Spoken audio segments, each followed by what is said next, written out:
Saya record dulu. Oke, aku mulai share screen. Halo semuanya, baik yang ikut Zoom ataupun yang nanti nonton rekamannya. Kenalin, gue Lulu. Itu nama panggilan gue. Nama asli gue Lutfiana Rahma.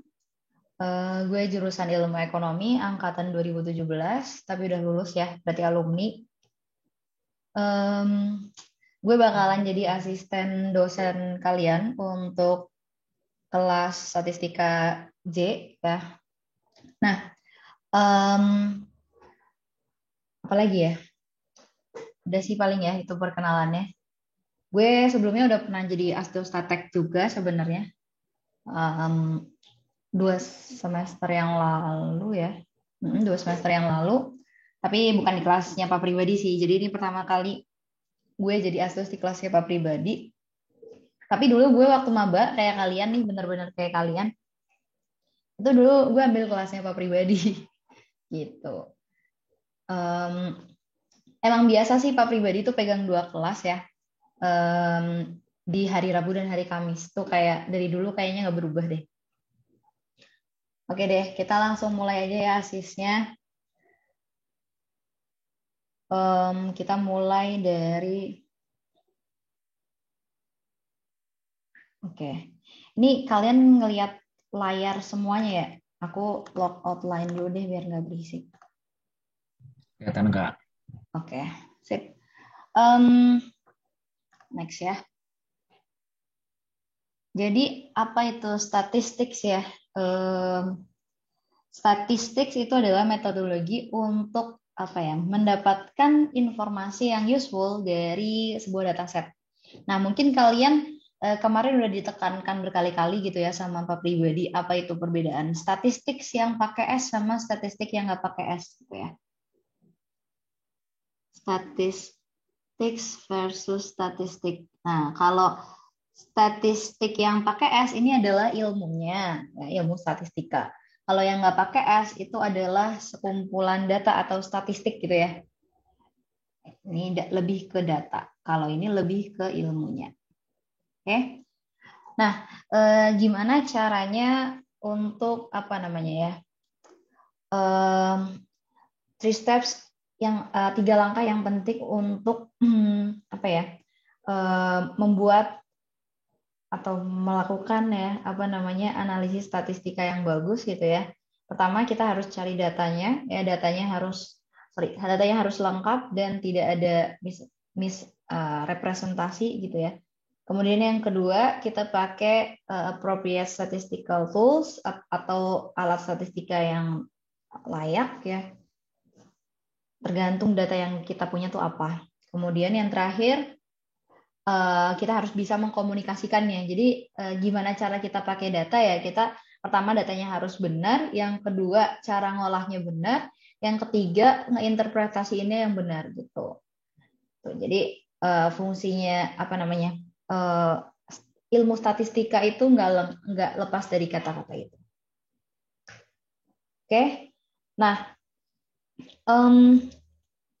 kalau kita ngomongin ilmu statistika gitu ya, ada descriptive statistics atau data yang bersifat deskriptif gitu ya. Nah, dan ada statistik inferensial atau ya apa namanya? Kita dari sebuah data kita bisa menyimpulkan sesuatu. Coba kita baca dulu ya apa namanya pengertiannya nih. Descriptive statistics is the summary of important aspects of a data set, including collecting data, organizing the data, and then presenting the data in the forms of charts and table. Nah, jadi sebelum UTS, materi yang akan kita pelajari ini yang descriptive statistics, gitu ya. Jadi how we describe something using our data. Gimana cara kita mendeskripsikan sebuah informasi dengan data yang tersedia. Bisa pakai charts, bisa pakai tabel. Sedangkan kalau inferential statistic, mungkin kalian pernah dengar kata ya dalam bahasa Inggris infer. Itu artinya kayak sama kayak conclude ya. From the text we infer that gitu kan ya. Mungkin kalian pernah dengar nih di soal-soal bahasa Inggris atau dengan kata lain kayak from the text we can conclude that gitu ya. Jadi inferential statistics itu adalah ilmu statistika yang kita mau ngambil conclusion ya atau kesimpulan ya, atau mengeneralisasi atau membuat prediksi tentang sebuah populasi dari sampel data gitu ya.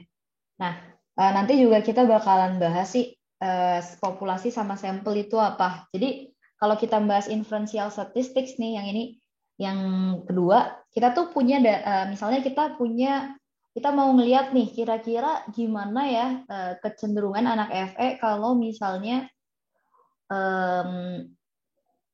PJJ itu apa namanya? Sorry, kalau kuliah mulai offline gitu ya, pada setuju atau enggak sih gitu. Nah, kan akan sangat susah gitu ya kalau misalnya kita nanyain anak FE satu-satu. Ya, akan sangat susah buat kita untuk mendapatkan data tentang keseluruhan populasi. Karena susah, makanya kita ambil beberapa aja nih. Nah, beberapa itu namanya sampel. So, sampel ini adalah bagian dari populasi, atau di sini dia bilangnya subset deh. Subset itu anggota himpunan.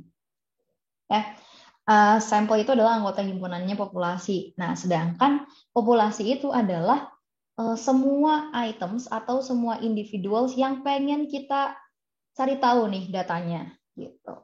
Itu bedanya populasi sama sampel.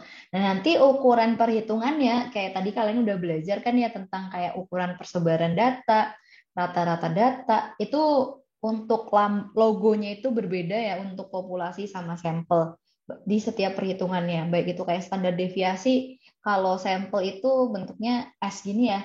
Kalau populasi standar deviasinya kayak gini gitu ya. Nah, itu beda-beda tuh logonya gitu. Atau kalau misalnya kita ngomongin apa nih misalnya rata-rata ya,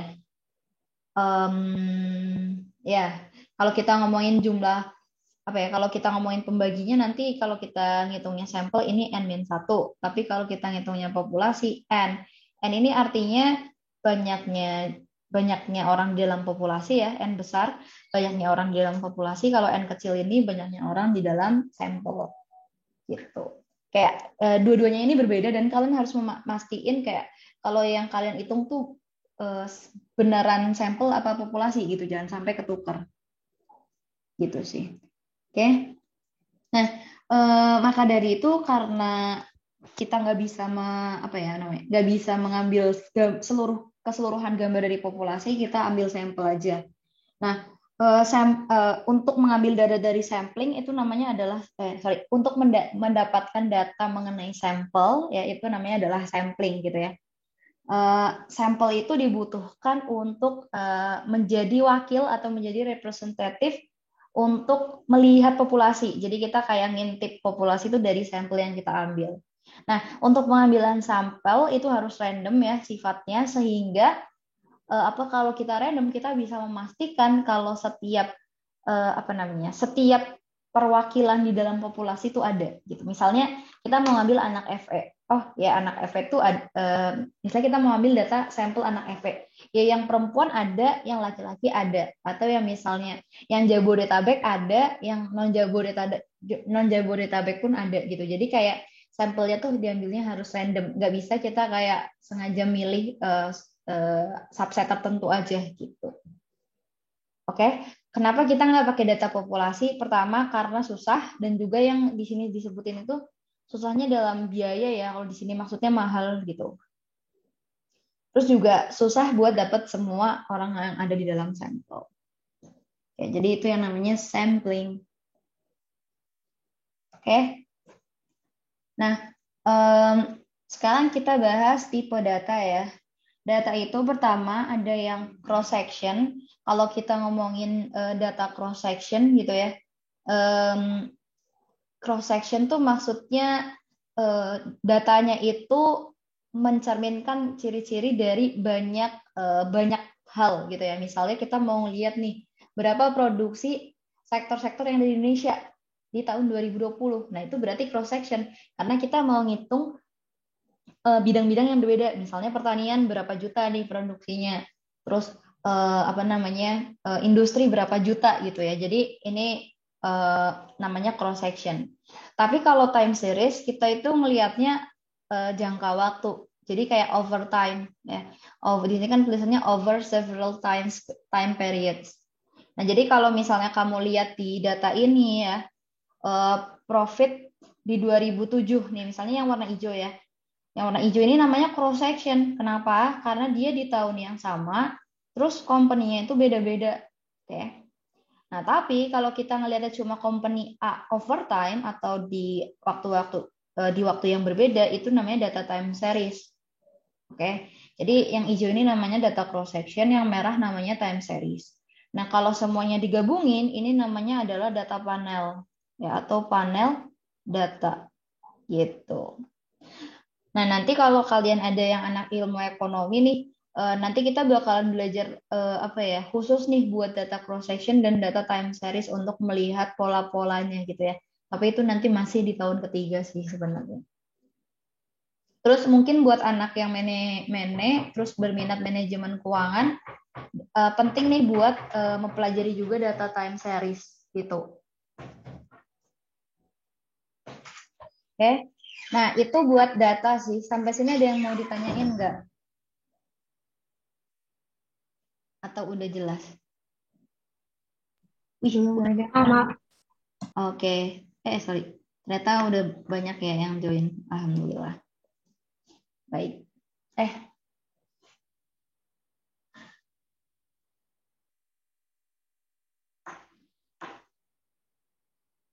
Oke. Nah, next ya. Udah kelihatan lagi kan ya screen-nya? Udah, Kak. Oke. Nah, lanjut ya. Kita belajar ada yang namanya variabel. Variabel itu ada yang sifatnya kualitatif, ada yang sifatnya kuantitatif ya. Kualitatif kan berarti ya nggak ada angka-angkanya gitu ya, kayak cuma kata-kata doang lah ya. Atau kita bisa bilang datanya categorical ya, nama lainnya datanya categorical atau non-numeric. Terus yang kedua ada data kuantitatif. Nah, ini datanya itu angka atau numerical. Kalau misalnya kalian lihat di contoh kualitatif, ini ada ras, gender, agama, kode pos gitu ya. Nah, kode pos ini walaupun berupa angka, kayak misalnya di rumah gue itu kode posnya 53182. Nah, tapi dia walaupun angka, dia itu bukan data numerik gitu ya. Kenapa ya? Karena dia bukan menunjukkan berarti apa namanya? Rumah gue itu ada daerah gue itu punya 53.182 kotak pos gitu ya. Cuma ya kalau zip code tuh kayak ya walaupun ini bentuknya angka tapi dia itu termasuk data kualitatif. Kenapa? Kayak sebenarnya kan ini tuh menunjukkan kecamatan ya. Kalau di tempat gue tuh ini menunjukkan kecamatan gitu. Jadi in short kalau mau nulis kecamatan Kembaran gitu ya di rumah gue, nah itu nulisnya kalau pakai angka 53182 gitu. Misalnya kalau di UI gitu ya 14.0 berapa ya lupa gue 14.051 gitu kalau nggak salah ya. Nah itu kan sebenarnya kayak kita mau nunjukin lokasi suatu tempat tapi pakai angka gitu ya. Nah itu buat data kualitatif sih. Ini mungkin nanti kalau di soal nih rada sedikit menjebak ya. Kemudian kalau data kuantitatif itu nanti kita bisa bagi dua lagi tuh. Jadi data yang discrete atau countable gitu ya, data yang bisa dihitung sama data yang continuous atau data yang berkoma-koma gitu ya. Nah, contohnya misalnya kalau di sini kita bahas dulu yang discrete ya. Discrete variables itu kita ngitung apa ya, angka yang sifatnya countable dengan angka yang distinct atau angka yang berbeda-beda. Misalnya number of student in this class, misalnya di Zoom kali ini number of student-nya berapa nih? Kurangin gue 14 gitu ya. Ada 14 anak gitu ya. Kemudian number of point in a basketball game, berapa jumlah skor di pertandingan basketball gitu, misalnya 30. Nah, kan nggak pernah kan kamu ngelihat skor di di pertandingan basket tuh 30,5 gitu atau 30,59 atau 29,99 kan nggak pernah gitu ya. Karena apa? Angkanya ya discrete gitu. Dia nambahnya 1 gitu ya. Sedangkan kalau continuous nih kamu bisa lihat nih weight atau berat gitu ya. Kalau timbangan kamu bagus, ini weight bisa menunjukkan angka yang presisi banget. Misalnya berat kamu 50,55 kg. Terus nanti besok kalau kamu nimbang 50,7 langsung nangis gitu kan ya. Nah, ini kenapa? Karena datanya sifatnya continuous. Jadi perubahan sedikit aja kamu bisa melihat perubahannya di angka di belakang komanya gitu. Kayak tinggi juga kan sebenarnya 155 tuh bisa ada komanya gitu ya. Misalnya tingginya 155,98 gitu centimeter. Nah, dia kan bisa ada koma-komanya. Jadi di sini bisa gue simpulkan sih, kalau data discrete itu, data discrete ya, data discrete itu contohnya misalnya angka 1 ya, ya 1 gitu. 2 ya 2, 14 ya 14 gitu ya. Tapi kalau datanya continuous, ini dia tuh bisa 1,9. Nah, 1,9 ini nanti bakalan beda sama kayak 1,92. Itu kan beda kan kayak. Karena apa? Karena datanya sifatnya continuous. Bahkan nanti kamu bisa dapat 1,923. Jadi kayak datanya tuh continuous terus. Ya maksudnya kayak nggak ada akhirnya gitu sih. Ini misalnya ya. Ya. Oke. Ada yang mau ditanyain nggak tentang data kualitatif sama data kuantitatif?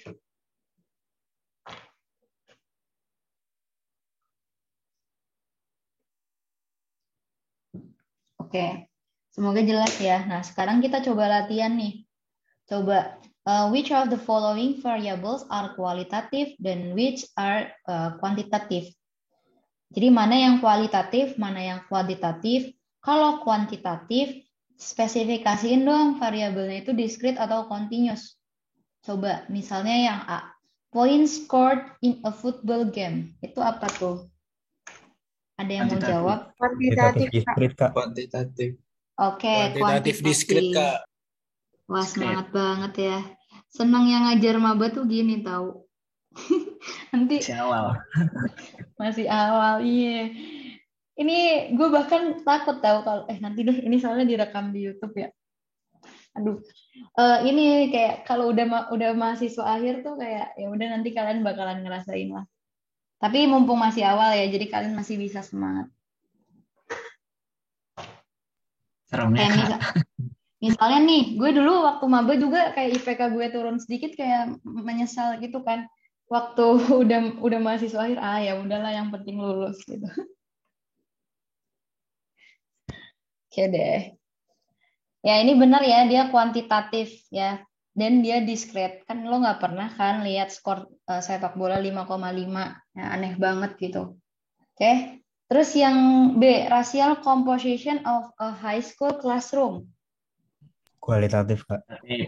Iya benar, karena ini ras gitu ya. Misalnya kalau kita ngomongin orang luar negeri tuh rasnya ada apa ya, kayak gue lupa, tapi yang gue inget tuh ada ras Hispanik gitu-gitu ya. Ada yang Hispanic, white, terus ada yang apalah Kaukasian gitu-gitu ya. Nah ini berarti kualitatif. Oke, kalau kualitatif nggak ada penggolongannya ya, jadi ya udah kualitatif aja. Terus yang C, heights of 15-year-olds. Tinggi dari anak-anak 15 tahun. Continuous, Kak. Kuantitatif continuous, Kak. Oke, sip. Kuantitatif dan dia continuous. Continue ya. Ini kelasnya bahasa Indonesia kan ya?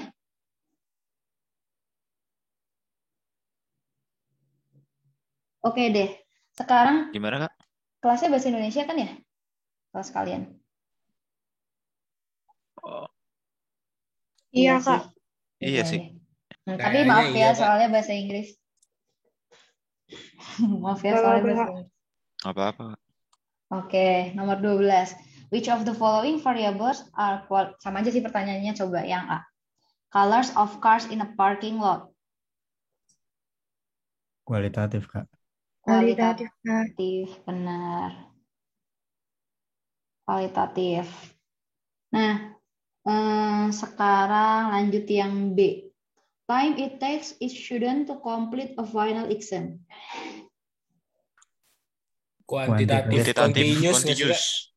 Ya, benar, kuantitatif continuous. Walaupun sebenarnya waktunya dibatasin gitu ya. Kan misalnya ngerjain ngerjain final exam itu 3 jam. Nah, tapi 3 jamnya itu kan kayak bisa 2 jam 30 menit. Misalnya ya, 2 jam 30 menit, 30 detik, 10 milidetik gitu kan bisa aja kan.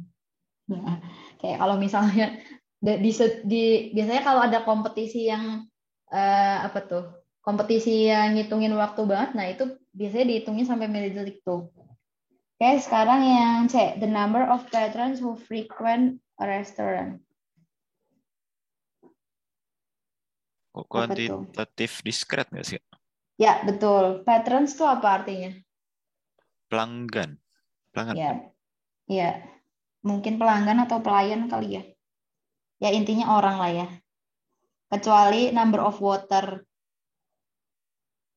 Ini berarti discrete. Oke deh, sip. Berarti udah bisa.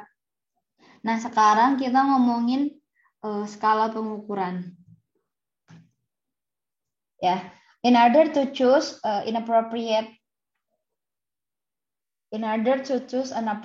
statistical method for summarizing and analyzing data, we need to distinguish between different measurement scales. Kenapa skala pengukurannya itu harus dipastiin? Karena metode di statistika tuh banyak banget. Nanti kalau misalnya kamu lanjut nih ambil mata kuliah statistika lanjutan ya, yaitu biasanya untuk anak manajemen keuangan sih harus ambil ya.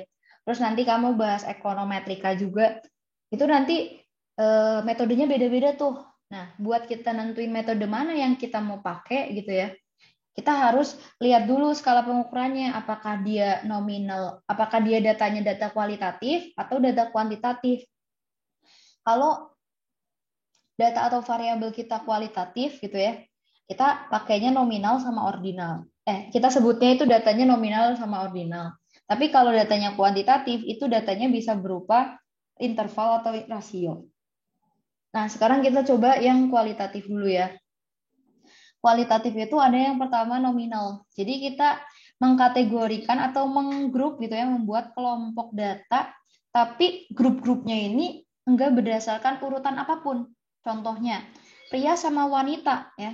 Antara pria sama wanita kan enggak ada urutan nih, mana yang lebih bagus, mana yang lebih bagus, mana yang lebih besar gitu ya. Kan enggak ada. Terus misalnya kayak ras gitu. Ras juga. Misalnya kalau di Indonesia ada Jawa, Batak gitu ya. Kenapa ya laptop aku? Bentar ya. Jawa, Batak misalnya. Terus ada suku apalagi Sunda. Terus ada apalagi ya? Misalnya Sasak gitu ya. Nah, ini kan dia nggak ada nih yang sifatnya paling unggul atau mengunggul yang lain atau lebih besar. Misalnya Jawa lebih besar daripada Batak gitu kan, enggak kan. Oke. Kemudian misalnya agama gitu ya, religion. Nah, misalnya Islam, Kristen dan lain gitu ya, Katolik dan lain sebagainya. Kan nggak ada yang kayak lebih kalau kita ngurutin tuh nggak ada pedomannya gitu. Kita mau naruh Islam dulu, Kristen dulu atau Katolik dulu gitu. Itu buat data nominal. Buat data ordinal itu kita ngelompokin data, tapi datanya itu bisa bisa diurutin. Coba kita baca dulu ya. Ordinal scale categorize and rank the data with respect to some characteristic or trait. Ya, sekarang kita lihat nih. Jadi ada kelompok data, misalnya kita ngekelompokin konsumen kita gitu ya berdasarkan puas atau tidaknya mereka dengan layanan yang kita kasih, gitu ya. Ada orang yang misalnya kita bikin klasifikasi, ada yang sangat tidak puas, ada yang tidak puas, ada yang biasa-biasa aja, ada yang puas dan ada yang puas banget. Jadi kita bisa ngelihat nih kepuasan konsumen kita tuh mostly ada di mana sih gitu. Nah, tapi ada weakness-nya nih. Kekurangan ketika kita pakai data ordinal itu kita nggak bisa menginterpretasikan perbedaan antara value-value yang kita assign ya, value-value yang ada, karena ya misalnya kita nulis nomor di sini tuh bukan berdasarkan gini misalnya. Puas itu 2 kalinya and satisfied, seperti 4 2 kalinya 2. Ini kan 4 2 kalinya 2. Apakah itu berarti satisfied itu 2 kalinya unsatisfied? Kan enggak gitu. Jadi kayak kalau ordinal scale itu cuma berdasarkan urutan aja gitu. Yang paling puas yang 5, 1 yang paling nggak puas. Oke. Terus next kita ngomongin ini data yang kuantitatif ya. Data kuantitatif itu bisa data interval dan bisa data ordinal. Kalau data interval, kalau kita baca, similar as ordinal, but here we can assure that the difference between scale values are meaningful. Jadi perbedaan, misalnya kalau kita ngomongin suhu ya itu jelas gitu loh. 90 derajat itu lebih panas daripada 80 derajat.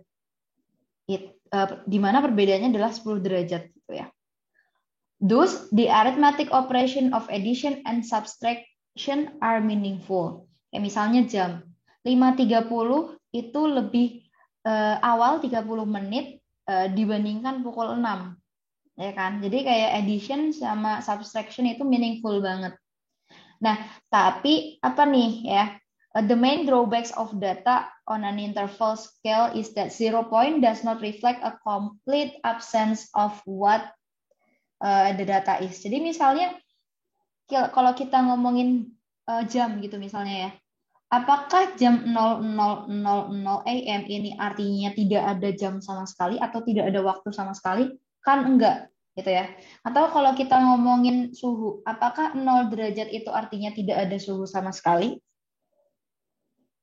Itu kan enggak kayak gitu ya. Atau misalnya gini, kalau kita ngomongin suhu juga, 20 derajat Celcius sama 40 derajat Celcius.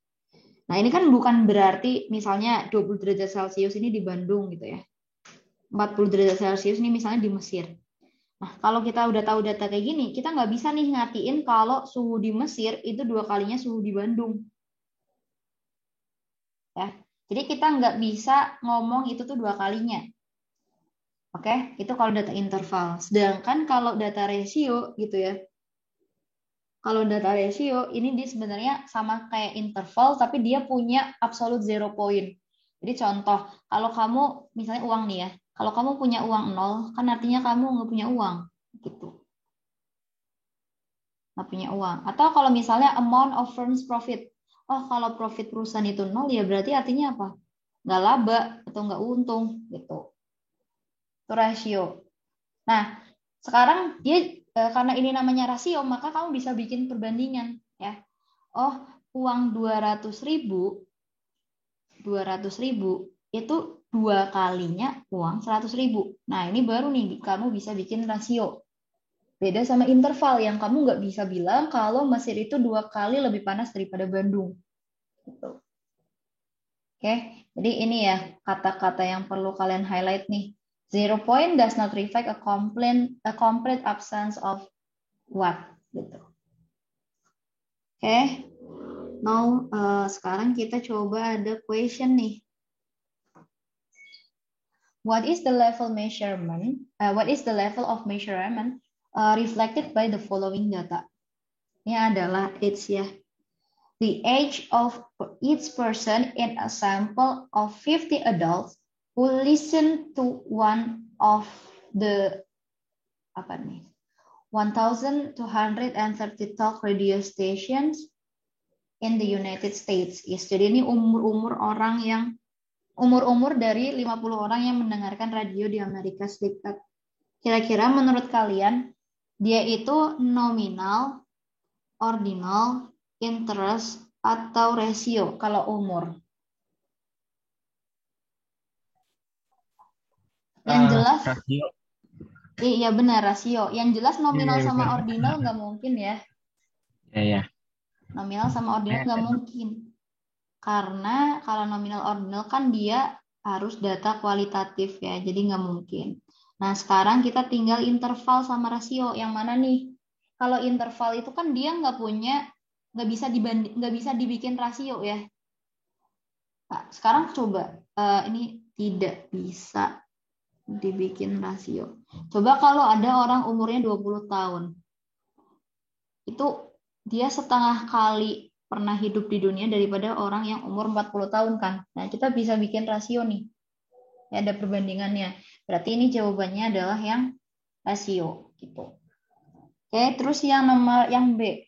In a survey of 200 luxury cars owners, 100 were from California, 50 from New York, 30 from Illinois, and 20 from Ohio. Dia apa nih? Datanya kualitatif atau kuantitatif tuh? Di sini kan berarti kita ngelompokin, oh California ada 100 gitu kan? Iya. New York ada 50. Illinois ada 30. Ohio ada 20. Nah, kalau kayak gini namanya datanya apa? Ordinal. Nah, bisa diurutin nggak antara California sama New York bagusan mana? Nggak bisa. Nggak bisa ya, berarti dia ordinal bukan? Kan. Bukan, ordinal itu kan kata-katanya ord ya. Ord ini artinya kita bisa order nih, kita bisa urutin. Nah, karena ini nggak bisa diurutin ya, nggak bisa. Berarti ini masuknya adalah data nominal. Gitu. Begitu ya. Jadi ini 100 kan jumlah yang punya luxury car di kota itu kan. Data yang mau kita kumpulin sebenarnya berapa yang ada di California, berapa yang ada di New York, Illinois, dan Ohio gitu. Oke. Nah, lanjut ya. Ini misalnya, a professor records the major of her 30 students as follows. What is the measurement scale of this data?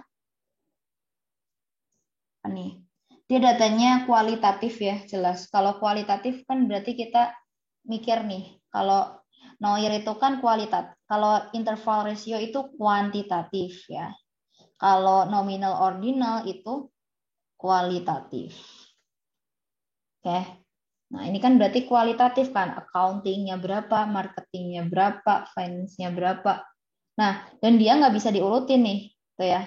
Berarti tadi interval ratio-nya coret, ordinal juga coret. Berarti dia adalah nominal.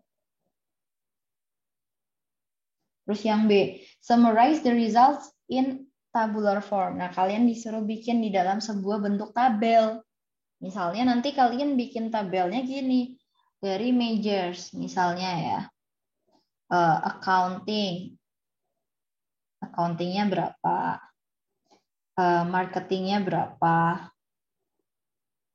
finance-nya berapa, accounts-nya berapa, kemudian ada yang undecided ya di sini, undecided-nya berapa.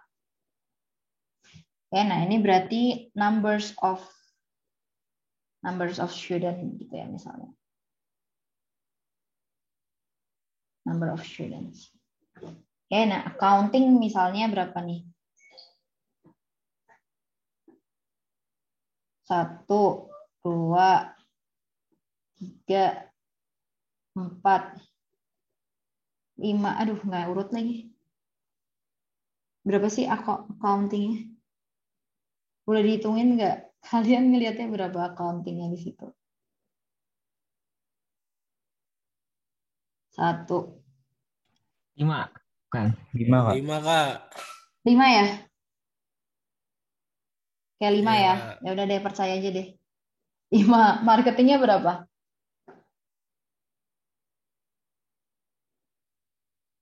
4. 4, Kak. Oke, 4. Finance-nya? 5 ya? 5, Kak. Oke. Economics-nya?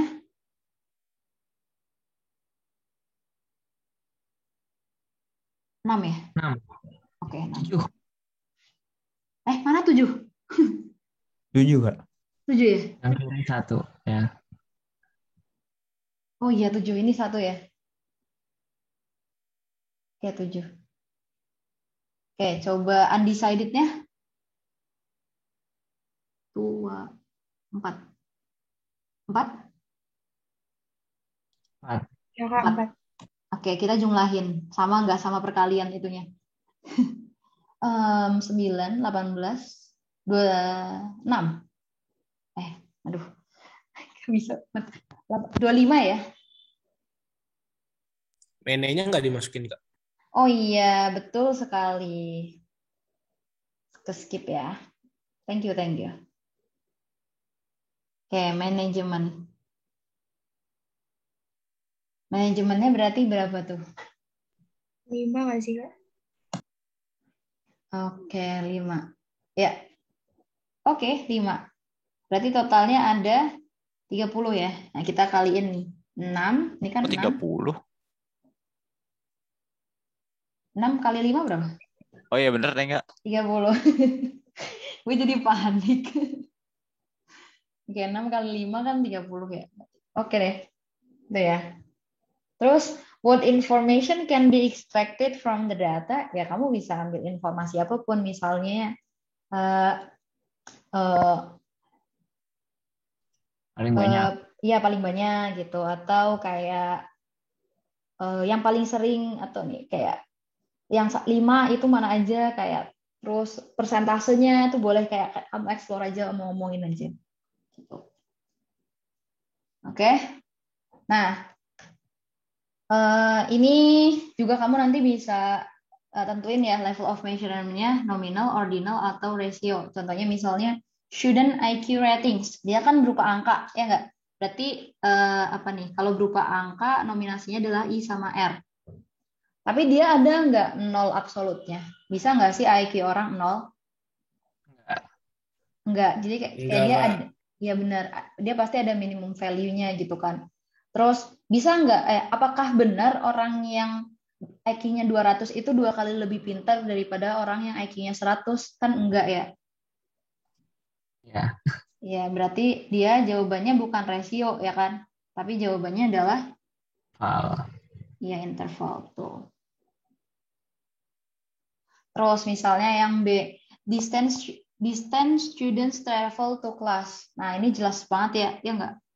Dia kan angka, berarti nominasinya antara interval sama ratio. Nah, dan dia bisa apa? Kalau distance kan bisa koma-koma gitu ya. Terus bisa kita bandingin, kalau 4 kilo itu 2 kalinya 2 kilo. Berarti dia jawabannya adalah yang ratio. Dan lain-lain. Nanti kalian coba hitung sendiri ya. Hitung. Ya, tentuin sendiri. Oke? Kalau yang C gimana nih? Asik nih yang C. The jersey number of a sorority soccer team. Menurut kalian apa?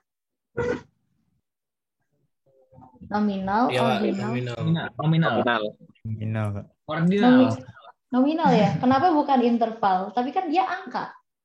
Tapi kualitatif ya sih, Kak, sama kayak itu tadi yang pos. Yang zip code itu. Ya pembagian gitu doang kan. Iya, Kak. Kategorisasi. I see. Oke.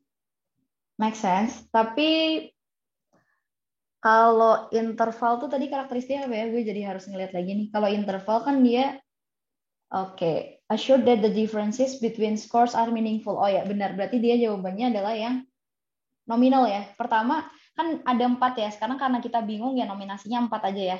Rasio jelas gak mungkin, gitu kan. Kalau interval, difference between value-nya harus jelas gitu ya. Kayak misalnya jarak antara pemain bernomor 20, 30, 40 ini harus jelas. Nah, sedangkan ini nggak jelas gitu kan. Oke, bener ya, jawabannya nominal sih. Great. Keren. Oke. Oke deh. Yang lain nanti kalian coba kerjain sendiri ya, tinggal 3 itu. Nggak jadi PR kok, tenang aja. Siap, Kak. Oke, Kak. Oke. Nah, karena PR-nya di kelas sudah banyak kan, jadi kalian latihan soalnya dari PR-PR yang dari Pak pribadi aja ya. Nah, sekarang kita mau memvisualisasikan data ya. Sebenarnya buat visualisasi data itu banyak aplikasi ya, misalnya kalian pakai Excel atau pakai Tableau atau pakai Power BI, itu yang bisa kalian coba pakai tuh kalau misalnya kalian pengen belajar data visualization. Nah, tapi kalau misalnya kita nggak pakai itu dulu deh, karena ya kebetulan data kita kan belum terlalu besar gitu ya. Terus nanti, kemarin aku tanya ke Pak pribadi sih, jadi kalian waktu UTS itu boleh pakai Excel gitu. Jadi nanti buat ngitung kayak misalnya ngitung standar deviasi kan ribet tuh ya kalau pakai tulisan tangan kan, kudu kuadratin, kudu nilai mutlakin, kudu kuadratin lagi. Nah, itu kalian bisa manfaatin Excel sih. Yang penting nggak salah masukin datanya. Siap. Nah, kita mau nge-summarize atau men-summarize data kualitatif sama data kuantitatif nih nanti di belakang ya. Nah, nih kita mau summarize tuh dua hal itu. Jadi sebelum kita bisa memvisualize, kita harus summarize dulu supaya visualize-nya bisa gampang lah ya bikinnya. Nah, untuk data kualitatif ya, in order to organize qualitative data, it is often useful to construct frequency distribution. Ya udahlah ya, distribusi frekuensi. Kayak gimana bentuknya? Nggak usah dibahas lah ya pengertiannya. Bentuknya kayak gini nih, ya kalau distribusi frekuensi. Jadi misalnya di dalam 1 bulan cuaca berawannya itu 1 kali, kemudian hujannya 20 kali, terangnya 7 kali gitu ya. Oke, nah ini frekuensi. Nah, satunya frekuensi ada yang disebut sebagai relatif frekuensi. Kalau relatif frekuensi itu kita ngitung frekuensi yang ada dibagi dengan total frekuensi. Kayak misalnya di sini cloudy-nya kan 1 nih frekuensinya. Berarti relatif frekuensinya 1 bagi 28 gitu. Di sini 0,036. Kemudian rainy, hujan ya, frekuensinya 20. Berarti 20 dibagi 24 dan seterusnya gitu. Gampang lah ya. Frekuensi sama relatif frekuensi saling berkaitan gitu ya. Oke, lanjut. Nah, misalnya ini ada soal ya. Nah, a local restaurant is committed to providing its patrons with the best dining experience possible. On a recent survey, the restaurant asked patrons to rate the quality of their entries. The responses ranged from 1 to 5, where 1 indicated a disappointing entry and 5 indicating an exceptional entry. The result of the surveys are as follows. Yang disuruh adalah construct a frequency and relative frequency distribution that summarizes the survey's result. Nah, berarti kalian perlu klasifikasiin nih. Misalnya menurut pendapat nih, misalnya pendapatnya si entries-nya, pendapatnya customer ya. Pendapat customer. Customer bahasa Indonesia apa? Pelanggan. Ya udahlah ya. Pelanggan, pendapat customer. Ada yang kasih nilai 1. 1 itu artinya disappointing ya. Entries itu maksudnya pekerjanya ya. Pekerjanya itu mengecewakan. Berarti menurut mereka disappointing, kemudian ada yang kasih nilai 2, 3, 4, dan 5. Kalau 5 itu exceptional, luar biasa. Nah, kali ini misalnya frekuensi disappointing di situ ya, frekuensi nomor 1 ini ada 3 nih. Terus frekuensi nomor 2 ada 5 ya. Ya udah kalian mau hitung kan? 1, 2, 3, 4, 5. Frekuensi yang nomor 3 ada 2, 3, 4, 5, 6, 7. 7 ya. 7.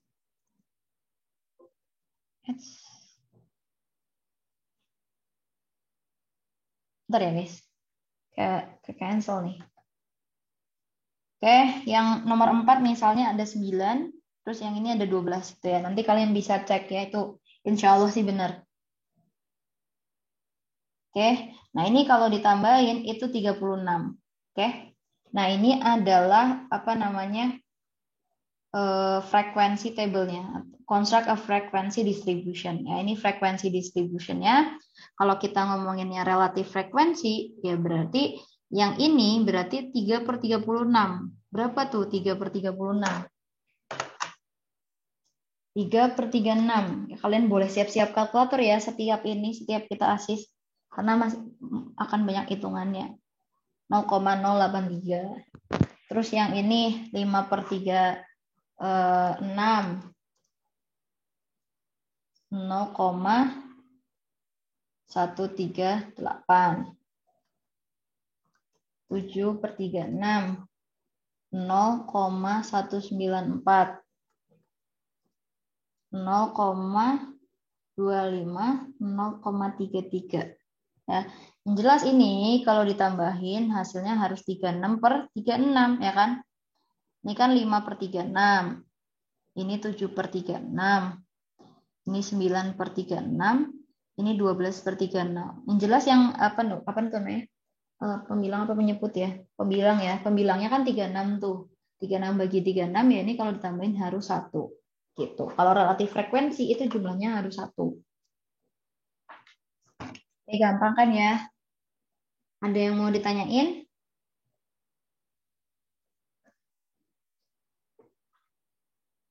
Aman, Kak. Aman. Nanti mungkin buat asis selanjutnya aku share PDF-nya aja ya. Jadi kalau misalnya kalian ada yang mau coret-coret di tab atau mau di print dulu, jadi bisa. Untuk sekarang gue kelupaan buat nge-share dulu. Oke, Kak. Oke, nah sekarang kita visualize-nya. How to visualize ya. Setelah kita membuat distribusi frekuensi, kita bisa selangkah lebih jauh dengan bikin pie chart atau bar chart gitu ya. Pie chart itu yang bentuknya lingkaran yang kalian tahu kan, kalau lingkaran kan bentuknya 360 derajat. Kayak ya udah satu lingkaran itu dibagi sesuai dengan relatif frekuensinya. Kayak misalnya di sini katakanlah Reni ini kira-kira 70 kalau dari soal yang tadi ya.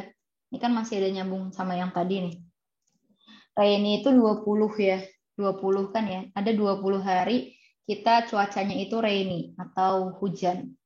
Berarti di sini ya, rainy ini bagiannya adalah 20/28 kali 100%. Berarti luas lingkarannya rainy itu 71,4% dari luas total lingkaran. Tapi kalau kamu mau hitung ini berapa derajat, ya udah kamu tinggal hitung aja 20/28 kali 360 derajat. Gitu. Hasilnya 250-an lah ya, 257 kali ya. 257,14 derajat. Gitu.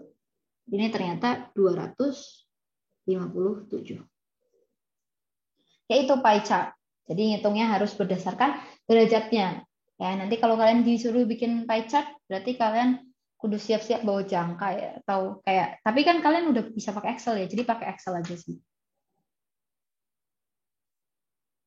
Cuma nggak tahu ya ini nanti kayak gimana UTS-nya. Cuma kalau kata Pak pribadi sih boleh pakai Excel.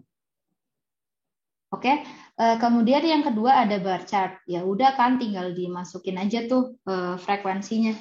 Ya ini ini bukan frekuensi relatif, tapi ini frekuensi aja. Ini salah nih. Nah, ini harusnya frekuensi aja. Jadi misalnya frekuensinya Reni nih tadi 71,4%. Nah, ini dia di 70 tapi rada lebih sedikit ya. 0,7 kan artinya 70% ya. Nah, gitu ya. Jadi ini dalam 0, gitu ya. Kemudian cloudy misalnya. Tadi cloudy itu 1 doang ya. 1 itu 1/28 ya. Ya kira-kira berapa tuh? Kecil banget lah ya. Makanya dia di sini nih, sekecil ini. Gitu. Itu bar chart. Kemudian next. Nah, ini kalian disuruh bikin construct a relative frequency distribution. What percentage of the responses cited cruises as the perfect summer trip? Jadi di sini apa sih datanya tentang apa gitu ya? Oh ya, ini tadi gue secara nggak langsung ngajarin kalian ya, kalau ngerjain soal itu baca soal dulu, baru baca apa yang diketahui, biar kalian tidak terbelai dengan cerita gitu ya. Oke, nomor 7 misalnya, what is the perfect summer trip? A National Geographic Kids Survey, AAA Horizon, April 2007, asked this question to 316 children ages 8 to 14. The responses are given in the following frequency distribution. Menurut kamu nih, ya anak kecil, hai anak kecil gitu, anak kecilnya ditanya nih, ada 316 anak kecil ditanya, kira-kira kalau summer trip tuh anaknya kemana ya? Paling perfect kemana? Dan ternyata di sini kan cruisesnya ada yang jawab 140. Nah, kalau kita mau bikin distribusi, relatif frekuensi distribusi, kita sebenarnya kalau di sini ya nggak usah bikin tabel baru aja yang lama-lamain. Taruh aja di sini ya, relatif frekuensinya berapa. Nah, ini kan kalau ditambahin berapa nih? Kalau ditambahin boleh nggak ditambahin? Ini total gitu ya misalnya. 140, 160, 180. Ini berapa? 136. 136 tambah 180. 316 ya. Ya enggak? 316. Udah, berarti di sini nanti kalian tulis tuh 140 per 316 itu berapa sih? Itu adalah relatif frekuensinya per 316. Oh, ternyata 0,4430 ya. Atau kalau kita jadiin persen berarti jadi 44,30%. Oke, terus next ya 68 per 316 gitu. Hasilnya adalah 0,21518. Berarti ini 21,51%. Dan seterusnya gitu ya. Di sini berarti nanti 68 per 316, ini 20 per 316, 12 per 316, 8 per 316. Nanti kalian boleh tulis nih, di sini desimalnya berapa, dan nanti di sini berapa persen. Gitu. Oke? Nah, sekarang pertanyaan yang selanjutnya. What percentage of the responses cited cruises us to perfect summer trip? Nah, di sini berapa persen nih? Ternyata ada 44,30%. Children's said, nah bagusnya sih kalian gini ya ngerjain soalnya ya. Jadi kayak tulis penjelasnya juga. 44,30 children said they cruises is perfect for summer trip, itu boleh.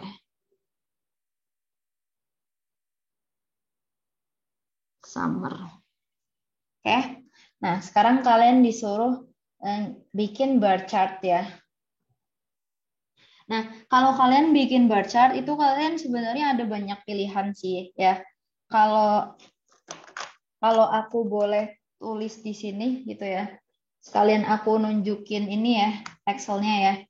Ini kalau aku buka Excel kelihatan nggak sih? Kelihatan nggak? Kelihatan ya? Oh enggak. Ini matiin dulu share-nya. Oke, siap. Ini kelihatan ya? Kelihatan nggak? Oke. Nah, sekarang kita mau pakai misalnya, ini pasti kalian udah pernah bikin belum? Ya, semoga udah ya. Misalnya ini top vacation choice gitu ya. Cruises, beaches, amusement parks, big cities, lakes, summer camp. Oke.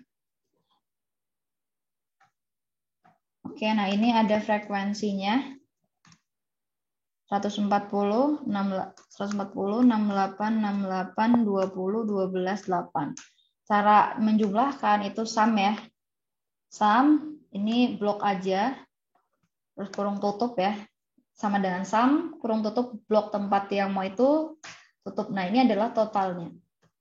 Oke, totalnya gue tebelin ya warnanya. Habis itu, di sini kalian boleh nih bikin relatif frekuensinya. Bikin relatif frekuensinya, berarti relatif frekuensi itu kan sama dengan yang ini, frekuensinya berapa, dibagi dengan totalnya berapa. Ya. Dan seterusnya juga rumusnya sama. Nah, karena gue males nulis rumus satu-satu, ini kalian taruh di pojok kiri kanan bawah aja, terus di drag ke bawah. Ya, kok nggak bisa? Ini apa? Oh, I see.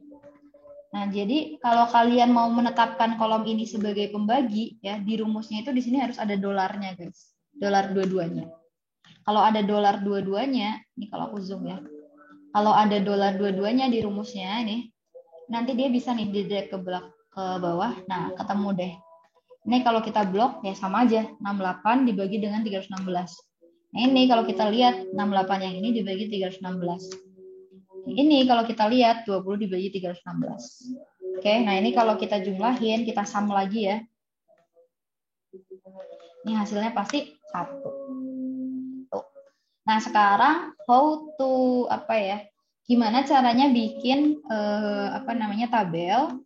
Caranya bikin tabel adalah kalian boleh ini pisahin dulu ya satu-satu. Jadi ini nanti kalian copy, tapi copy-nya ini aja angka gitu ya.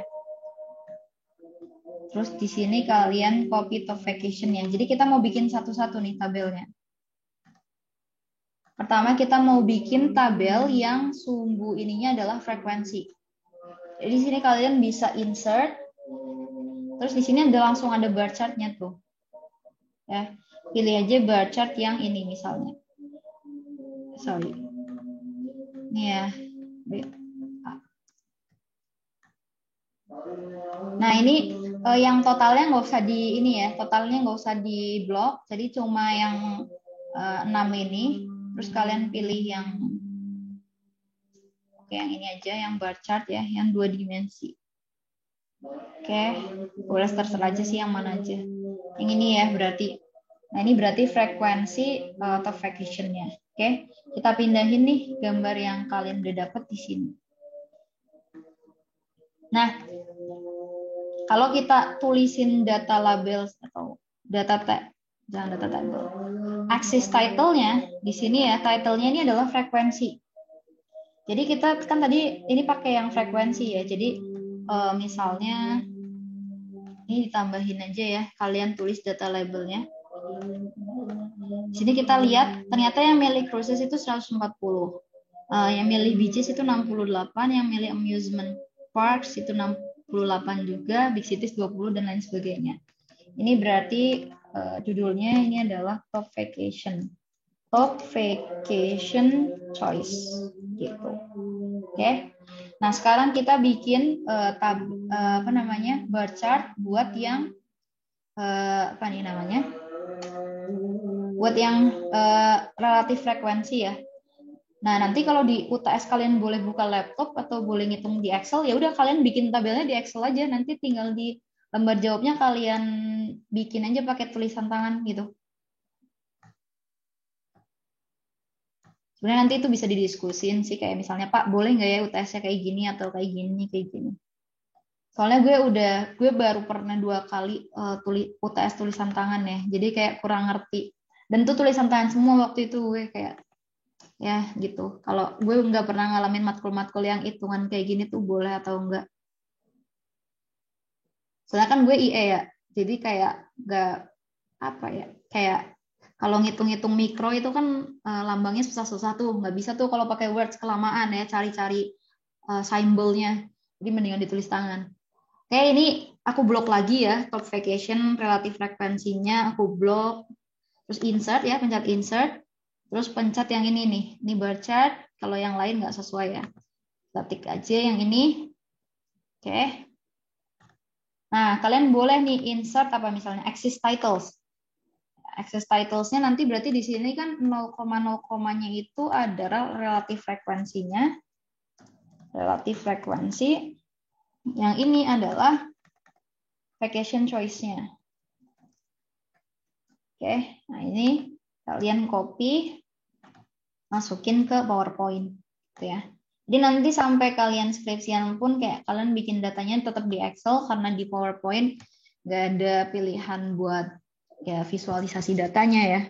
Jadi pakainya Excel dulu baru dipindahin ke PowerPoint. Nah, ini nanti kalau kalian mau gambarnya kayak gini. Kalau mau lebih diperjelas lagi, nah, tulis aja data labels-nya di sini. Ini kan data labels-nya kepanjangan ya. Kalau data labels-nya kepanjangan bisa ya dibiarin aja nggak apa-apa, atau kalau kalian nulisnya disingkat juga nggak apa-apa. Oke, ini kalau mau digedein boleh. Ini kali ya. Oke deh. Oke, ada yang mau ditanyain sampai sini? Ngerti, Kak. Oke, sip. Tapi biasanya tugas itu kalau dikasih sama Pak pribadi di Excel ngasihnya. Kalau visualisasi. Oh, disuruh di Excel ya? Enggak, biasanya nanti gimana? Kalau belum masuk sih. Oh, ini belum masuk ya?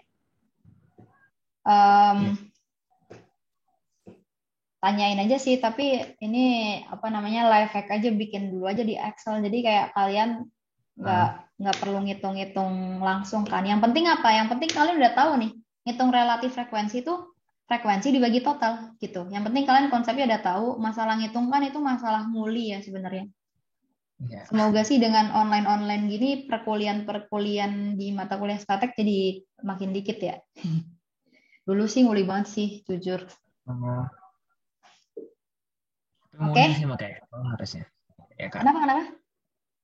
Harusnya mudah pakai Excel itu bikin grafiknya. Iya, harusnya mudah. Emang sebenarnya statek tuh mudah guys, tapi nguli itu dia. Apalagi di bagian-bagian sebelum UTS ya, itu harus teliti banget sih. Kecuali bagian probability ya, probability itu nggak nguli. Nanti kita mikir beneran tuh di probability. Sama habis UTS juga ya mikir juga sih ya. Oke, jadi jawabannya kayak gitu ya. Construct the bar chart, berarti yang ini nggak perlu. Oh, ini soalnya beda ya. Oke, ini disuruh bikin pie chart-nya ya. Ya udah, kita langsung pindahin aja deh di sini ya, di Excel-nya. Excel-nya aku kecilin dulu.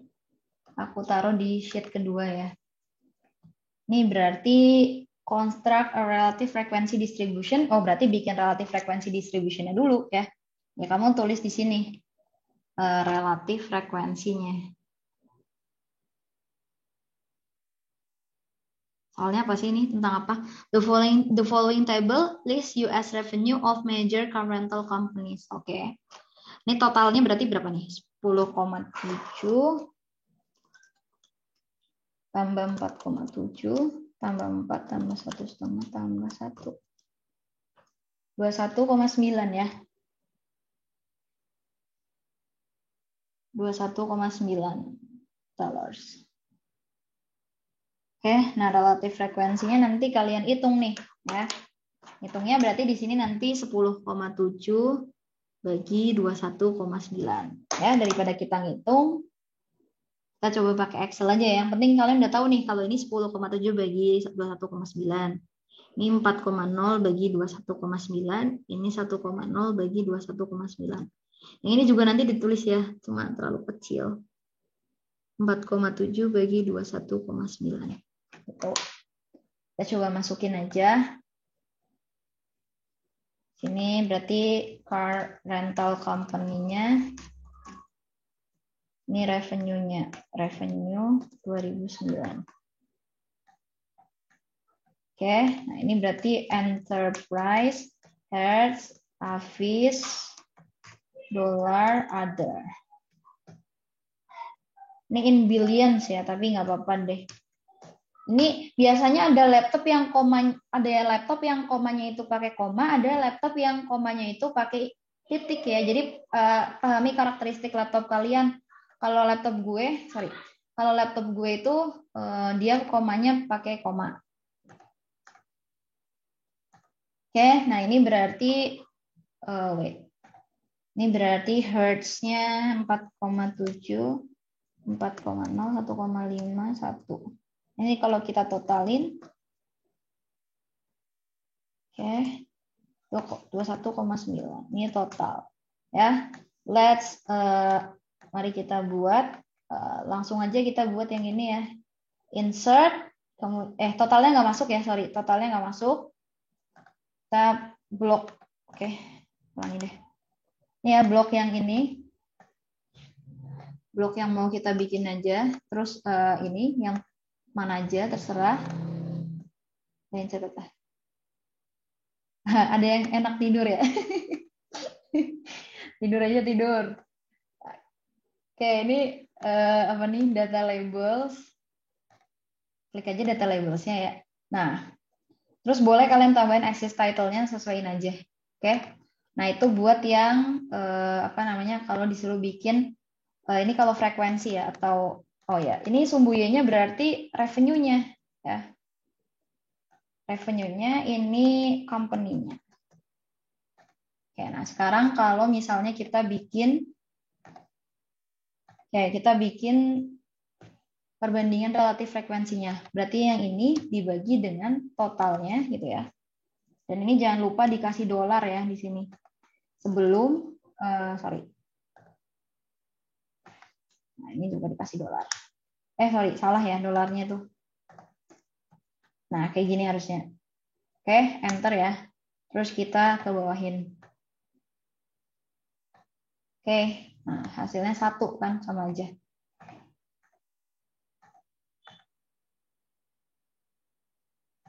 Oke, nah ini kita insert, terus insert yang ini. Nah, ini adalah kalau kita ngitung pakai relatif frekuensi. Boleh kalian tambahin data labels, axis titles juga boleh. Ini berarti relatif frekuensinya dari revenue-nya ini adalah company. Ini adalah company, gitu ya. Oke, ini aku copy, masukin ke sini. Tapi yang disuruh pie chart ya. Oke deh, yang disuruh pie chart ya udah. Kalau yang disuruh pie chart berarti yang disuruh pie chart berarti ya udah tulis saja pie chartnya. Nah, tapi sebelum kita ini nih kita bisa jawab yang B nih. Hertz accounted for what percentage of sales? Kita lihat nih di sini. Hertz itu di sini 0,21 ya. 0,2146. Berarti dia 21. Ya betul. Sekarang kita bikin pie chart-nya aja.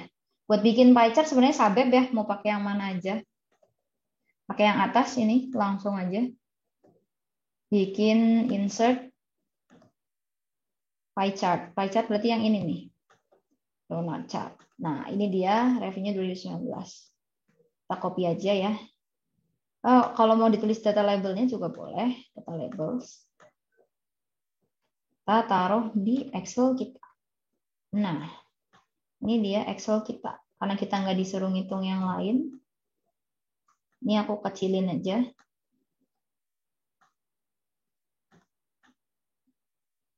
Sorry. Ini taruh di sini. Sorry. Ngesernya harus pelan-pelan ya. Hati-hati. Nah, gini. Oke. Itu cara bikin pie chart. Kalau manual kayaknya susah ya. Kita nggak bisa naruh jangkanya itu di laptop. Nanti yang ada layar laptop gue pecah. Kena apa tuh pensil yang tajamnya itu. Namanya jangka ya kalau nggak salah sih ya. Terakhir pakai tuh zaman SMP kalau nggak salah. Oke, itu buat kualitatif data ya. Itu buat kualitatif data. Sekarang kita pindah ke kuantitatif data ya. Summarizing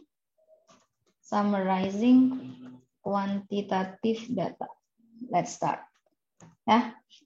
Untuk mensummarize quantitative data sama kayak kualitatif data, kita juga bisa pakai frekuensi distribution. Ya, jadi kita mendistribusikan frekuensi untuk data-data kuantitatif dalam kelompok, atau kita itu ngomongin kita masukin data-datanya itu berkelompok gitu ya. Kita kelompokin data-data menurut interval tertentu.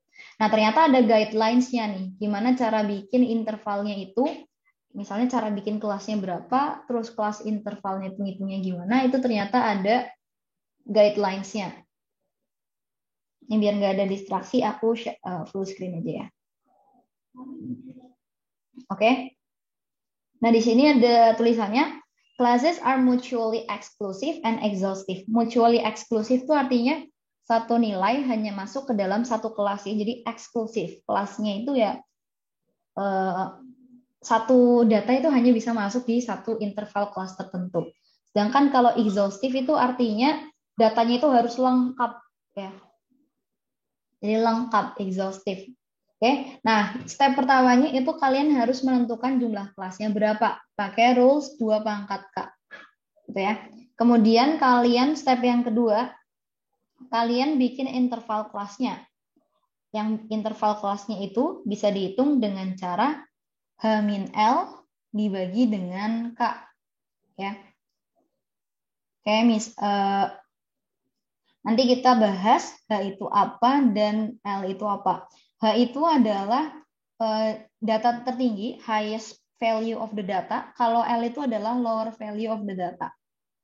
Nanti kita bakalan latihan soal ya. K ini adalah angka yang didapat dari sini, 2 pangkat K-nya itu. Oke, kemudian baru kita bikin class limits-nya. Habis itu kita ngitung datanya ada berapa. Terus ya udah selesai deh berapa data di setiap kelasnya. Contoh nih misalnya. What apa nih bacanya? What Kesau Manufacturing Incorporates produced the following number of units in the last 16 days. Ini ada in the last 16 days dia produksi 27, 27, 28, 27, 25, 25 dan seterusnya. Yang pertama, the information is to be organized into a frequency distribution. How many classes would you recommend? Nah, kita masuk nih ke step 1 ya. Oke, step 1 kan kita ngeset kelasnya ya. Buat jawaban yang A, how many classes would you recommend? Kita harus pakai rules yang 2 pangkat K. Nah, kita lihat di sini ada berapa data nih? Ternyata ada 16 ya kan? Ada 16, berarti 2 pangkat berapa nih yang hasilnya 16 gitu. Yang paling dekat 2 pangkat 3 kan 8, berarti 2 pangkat 4, itu kan 16. Berarti K-nya itu 4. Jadi kita nanti punya 4 kelas, oke? Jadi ini jawabannya adalah 4 classes. Yang B, what class interval would you suggest? Nah, kalau kita ngomongin kelas interval atau kelas width gitu ya. Kelas interval atau kelas width, kita bisa pakai yang tadi, kelas interval sama dengan highest value, kurangi lowest value, dibagi dengan jumlah kelasnya. Berarti kelas width-nya adalah higher-nya berapa di sini nih? 31 ya. Ini hanya nih 31, kurangi lowest-nya 25 ya.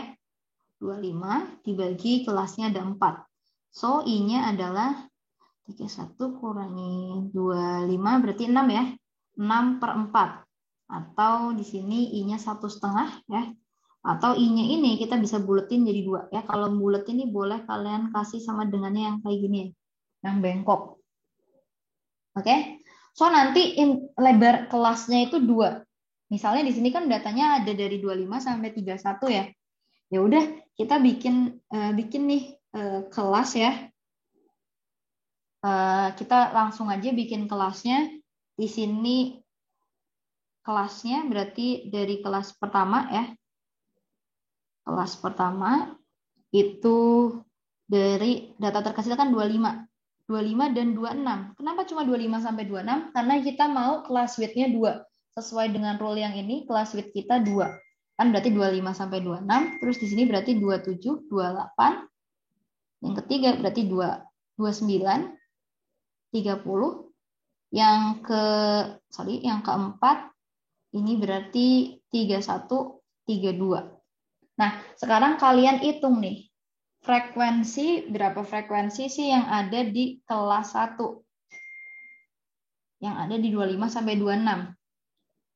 25-nya ada 2, 26-nya ada 4 ya. Ya, berarti 6 ya. Terus 27-nya ada 3, 28-nya ada 4. 27-nya 4. Ya, 27-nya 4, berarti 4 sama 4, 8 ya. Benar-benar. Oke. 29 sampai 30-nya satu doang. 31 sampai 32-nya juga satu doang. Oke. Sekarang kalau kita totalin, total frekuensinya berarti ada total frekuensinya ada 16 ya. 16. Oke. Gitu. Oke. Terus misalnya sekalian aja deh bentar. Kita jawab yang B. Yang B tadi belum dijawab ya. Kelas intervalnya berarti 2. Terus yang C, what lower limit would you recommend for the first class? Berarti limit paling kecilnya buat kelas pertama apa nih? For the first class. 25 ya kan? Ya, betul 25. Yang D, organize the information into a frequency distribution. Oke, udah bikin ya. Ini berarti jawaban yang D nih. Terus determine the relative frequency distribution. Ya udah, tulis nih. Ini adalah relative frequency distribution. Oke, 6/16 gitu kan ya. 0,375 gitu ya. 8/16 berarti 8/16. 4 2,5 ya, 0,5 1/16 berapa tuh 1/16? 0,0625. Oke. Ini juga sama. 0,0625. Kalau di total pasti 1. Ya. Nah, sekarang yang ditanya adalah comment on the shape of this distribution. Nah, kamu bisa pakai ini sih, apa namanya? Bikin tabel aja ya. Misalnya di sini kelas pertama nih. Kelas pertama 25 sampai 26, kelas kedua 27 sampai 28, kelas ketiga 29 sampai 30, kelas keempat 31 sampai 32. Nah, di sini kamu bikin ngasal aja nggak apa-apa ya. Misalnya ini 4, ini 8, ini 6, ini 2 misalnya ya. Nah, 25 sampai 26 itu kan ada 6 frekuensinya. Oh, berarti sampai sini ya. Terus 27, 28 itu ada 8 ya, berarti gini. 29 sampai 30 cuma ada 1. Ini juga cuma ada 1. Nah, sekarang kita lihat nih bentuk distribusinya gimana. Dia condong ke kiri ya. Bentuk distribusi yang kayak gini, kalau kita gambar itu dia bentuknya gini ya. Ini adalah namanya skewness ya. Positive skewness distribution. Distribusinya itu condong ke salah satu sisi. Nah, kecondongannya itu namanya positive skewness. Kecondongan datanya. Begitu.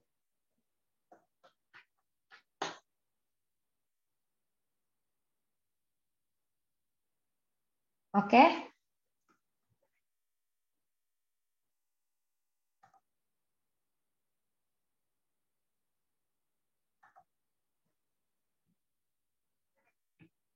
Oke, ada yang mau ditanyain, guys? Bentar ya. Kak, Oh ya, boleh, gimana? kalau yang E itu harus gambar histogram atau boleh poligon juga? Boleh poligon juga. Nanti kalau poligon berarti dicari titik tengahnya ya. Tuh. Nanti kita belajar sih habis ini ya. Dari titik tengahnya. Terus nanti kamu gini ya. Aduh, jelek banget lagi. Bisa dua-duanya.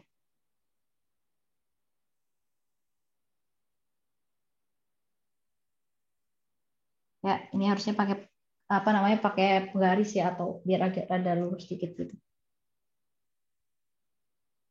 Bisa sih pakai poligon buat ngeliat distribusinya. Oke. Terima kasih, Kak. Mau nanya, Kak. Boleh. Aku masih kurang paham tentang yang skewness-nya itu, boleh tolong dijelasin lagi nggak, Kak? Oke, jadi data itu kalau kita ngomongin skewness data itu ada 4 ya. Ada 3, sorry. Bentar. Nah, di sini sih. Ada data yang simetris, ada data yang positively skewed, kayak yang tadi kita punya, ada data yang negatively skewed. Gitu. Oke. Sip. Nah, selain itu kita juga bisa bikin yang namanya kumulatif frekuensi ya. Kalau kumulatif frekuensi dari data kuantitatif itu berarti kita nambahin jumlahnya aja nih. 4 ditambah 11 sama dengan 15. Kan? Terus ditambahin 14 nih. Jadi 29. Tambahin 5 jadi 34, ditambahin 2 jadi 36. Gitu. Nah, kalau tadi kan ada frekuensi terus kumulatif frekuensi ya. Terus selanjutnya bisa apa nih? ada yang namanya relatif frekuensi sama kumulatif relatif frekuensi. Ya, jadi kalau relatif itu selalu dalam persen ya. Kalau aku balik lagi ke sini, nanti di sini kamu punya yang namanya relatif frekuensi dan di sini kamu punya yang namanya kumulatif relatif frekuensi. Nah, intinya apa? Intinya kalau relatif frekuensi itu kamu melihat ini dalam persen. 4/36. Berarti berapa tuh? Gitu ya, berapa persen? Nah, misalnya di sini ya. 4/36 itu 0,11. Ya, berarti kumulatif relatif frekuensinya berapa? Ya 0,11 karena dia baru satu-satunya data. Terus data kedua nih, 0,31. Kumulatif relatifnya berapa? Ya tinggal ditambahin aja 0,31 ditambah 0,11. Jadi di sini 0,42. Oke. 0,39. Ya, di sini berarti 0,42 yang tadi ditambah dengan 0,39 hasilnya adalah 0,81. 0,14 berarti 0,81 tambah 0,14 0,95. Terus di sini ada 0,06 berarti kumulatifnya yang tadi 0,95 ditambah 0,06. Ya sebenarnya pasti hasilnya 1 sih.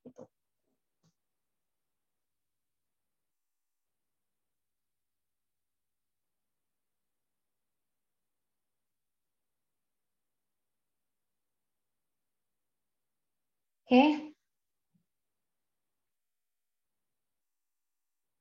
Oke, kita lanjutin ya. Nah, kita juga bisa bikin histogram. Nah, sama ya kayak tadi kita bikin bar chart, sebenarnya dia ini mirip bar chart, cuma kalau histogram itu khusus untuk yang kuantitatif. Kenapa? Karena kalau bar chart atau kualitatif itu dia nggak ada kelas-kelasnya ya, nggak ada intervalnya.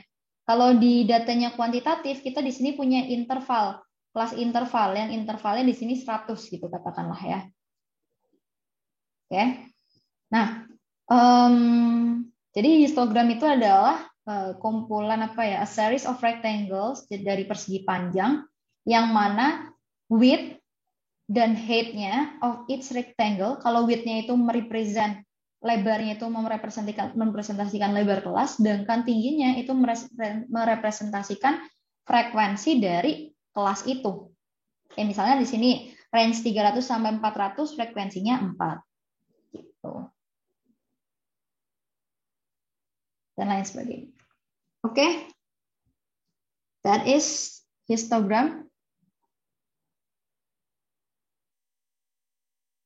Next, kita punya In general, the shape of most data distribution can be categorized as either symmetric or skewed. Kalau symmetric ini yang kayak gini, ada positively skewed dan ada negatively skewed. Tuh. Oke. Nah, sekarang polygon. Ya, a polygon connects a series of neighboring points where each point represents the midpoint of a particular class and its associated frequency or relative frequency. Jadi sebenarnya polygon itu ngambil titik tengahnya.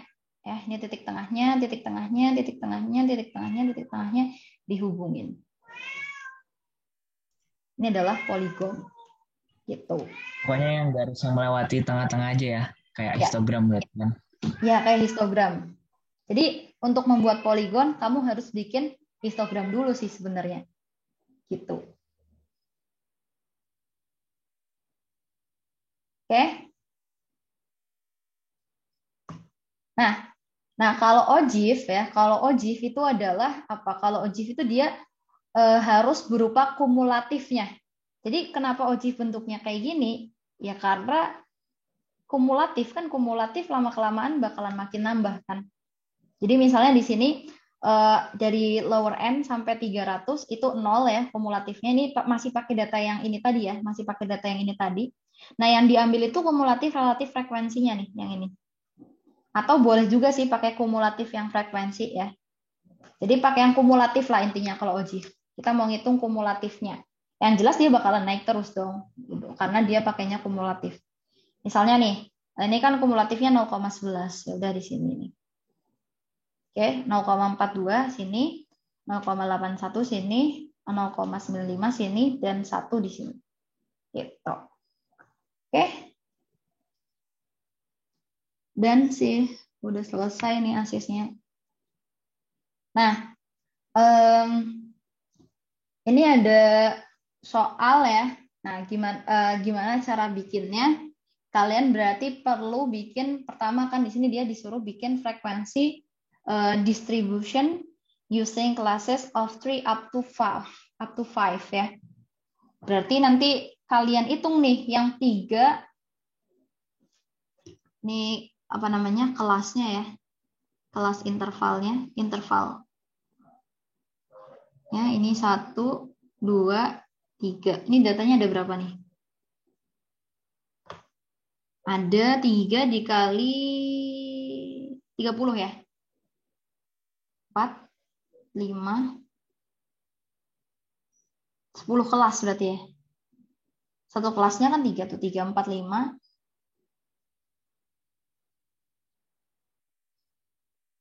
8, 9, 10. Gitu ya.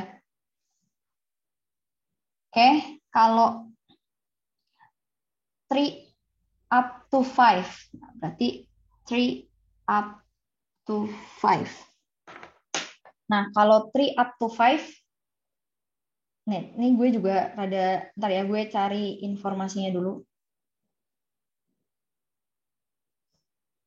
Kalau 3 up to 5 itu 3-nya yang masuk atau 5-nya yang masuk? Karena in class interval. Wait, aku cari dulu ya.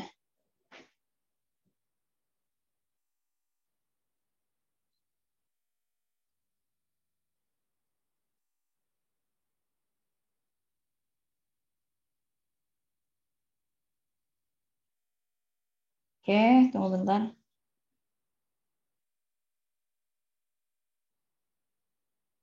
Oke. 3 class intervals. 40 sampai 44. Oke, harusnya sih yang pertama yang masuk ya. Jadi 5 itu masuk ke yang selanjutnya. Nanti kalau misalnya ada perubahan aku kabarin ya. 5 itu masuk ke kelas selanjutnya. Jadi di sini berarti 3 sampai 4 dan seterusnya ya. 3, 4, 5, 6, 7 up to 9, 9 up to 11, 11 up to 13, 13 up to 15. Kayaknya sih ini nggak nyampe 15, paling tingginya itu 14 ya. Oke, di sini berarti kalian nanti cari ya, kalian hitung di sini frekuensinya berapa. Ya. Kemudian kalian hitung relatif frekuensinya berapa. Ya, setelah ditotal di sini, nanti di sini ada totalnya. Kalian hitung, terus nanti di sini kalian hitung kumulatif frekuensinya berapa. Tuh ya. Nah, di sini nanti hitung kumulatif relatif frekuensi. Oke, coba di sini ada dong yang ngitungin misalnya ada yang ngitungin kelas interval 1, 2, 3, 4, 5, 6. Misalnya kelas 1 nih, 3 sampai 5, 3 sampai 4-nya ada berapa tuh? Jadi 3 up to 5 kan 5-nya nggak hitung ya. Berarti 3 sama 4-nya doang tuh. 5, 3 sama 4. 5 ya? Ya 5 benar. Terus 5 sampai 6?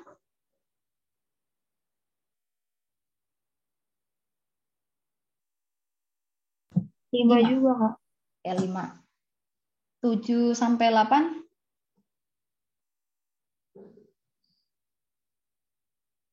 8. 8 ya? Ya 8 Kak ya. Oke, 9, 10?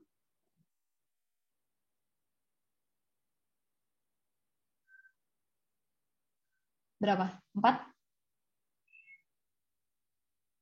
4 Kak. 4, Kak. 11, 12? 5. 5 Kak, 5. 5, oke 5. 13, 14, 3. oke 3. Berarti ini kalau di total 15, 27, 30 ya? Kayak benar sih kayaknya. Relatif frekuensinya berarti 5/30. 5/30 1/6, 0,167 ya. 0,167, 0,167, 0,167. 3/30 kan 0,1. Ya. 4/6, sorry 4/30 ya. 0,13, 0,266. Ini harusnya kalau ditambahin hasilnya 1. Oke, kalau kumulatif frekuensi berarti ini 5, 5 tambah 5, 10, 10 tambah 8, 18, 18 tambah 4, 22, 22 tambah 5, 27, 27 tambah 3, 30. Ya, udah nggak usah dicari apa-apa lagi, kan nggak perlu ditotalin juga. Relatif frekuensinya berarti di sini 0,167 ya kan, terus ditambah 0,167 nih, 0,33 ditambah 0,33 tambah 0,266. 0,6 tambah 0,733 tambah 0,9 tambah 0,16 jadi 0,9 tambah ini jadi 1,00. Nah, ini adalah kumulatif frekuensi. Oke. Nah, sekarang yang ditanya nih. Oke, yang ini udah ya, yang A udah, yang B juga udah. Yang C, how many of the observation are at least 7 but less than 9? At least 7. Kan? Nah, at least 7. Jadi nilainya itu paling enggak 7. Oh ya benar. Berarti di antara 7 sampai 9 ya. Ya benar 8. Oke, 8. Oke, ini 8 berarti how many observation are less than 9? Yang di bawah 9 berapa? Berarti kita lihatnya yang di kumulatif frekuensi, ya enggak? Yang di bawah 9 berarti hasilnya adalah 18 ya. Gitu. Oke, ini udah. Yang D. What percent of the observation are at least 7 but less than 9? Persen. Persen Relatif. berarti, ya pakai yang relatif. Berarti di sini 26,66%. Udah ya. What percent of the observation are less than 9? Berarti pakai yang kumulatif relatif. 60%. Nah, graph or relative frequency histogram and graph and ogive. Berarti kalau relatif frekuensi histogram pakainya yang bikin histogram dari frekuensinya dulu ya. Pertama langkahnya histogram frekuensi dulu. Baru nanti kalian bikin ininya. Apa namanya? Kalau mau dibikin poligon boleh. Oke.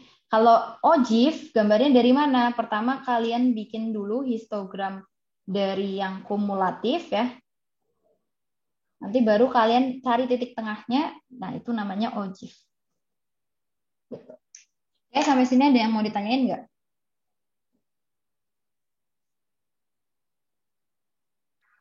Kak, Mm-mm. kalau desimal ada aturan ambil berapa angka di belakang koma nggak? Enggak sih, enggak ada. Tapi cukuplah kayak untuk pembulatannya. Menurut aku sih 3 udah banyak ya. Jangan 4 deh kebanyakan. Cuma nanti tanyain ke Pak pribadi ya, karena yang ngecek jawaban kalian kan Pak pribadi tuh. Oke, makasih Kak. Ya, sip. Ada yang mau tanya lagi?